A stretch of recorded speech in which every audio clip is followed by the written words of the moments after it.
తాతయ్య, ఈ రోడ్లో రాత్రి 2 గంటల తర్వాత కొందరు కనిపిస్తారు బాబు.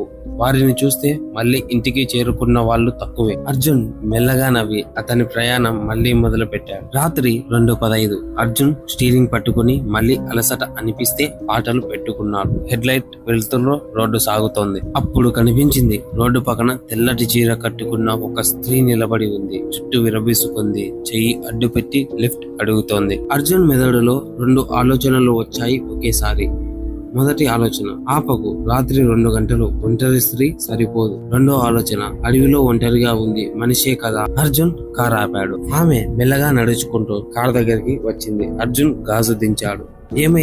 ఏమైంది మీకు అని అడిగాడు. ఆమె ఏమీ మాట్లాడలేదు, కానీ వెనక సీట్ తలుపు తెరిచి కూర్చుంది. అర్జున్ మళ్ళీ అడిగాడు, మీరు ఎక్కడికి వెళ్ళాలి అని.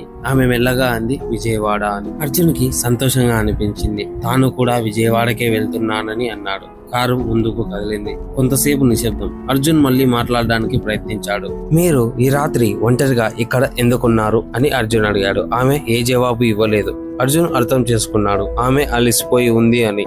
కానీ కొన్ని నిమిషాల తర్వాత అర్జున్ రివర్స్ వ్యూ మిర్రర్ చూశాడు. ఆమె కళ్ళు తెరిచి నేరుగా అర్జున్ వైపే చూస్తుంది. కానీ ఆమె పెదవులు కదులుతున్నాయి, ఏదో గొణుగుతోంది. అర్జున్ మనసులో ఏం చెప్తుంది అని వాల్యూమ్ బటన్ తగ్గించాడు. శ్రద్ధగా విన్నాడు. ఆమె మెల్లగా చెప్తుంది, ఒక వాక్యాన్ని మళ్ళీ చెప్తుంది. వెనక్కి తిరిగి చూడకు అని. మళ్ళీ అదే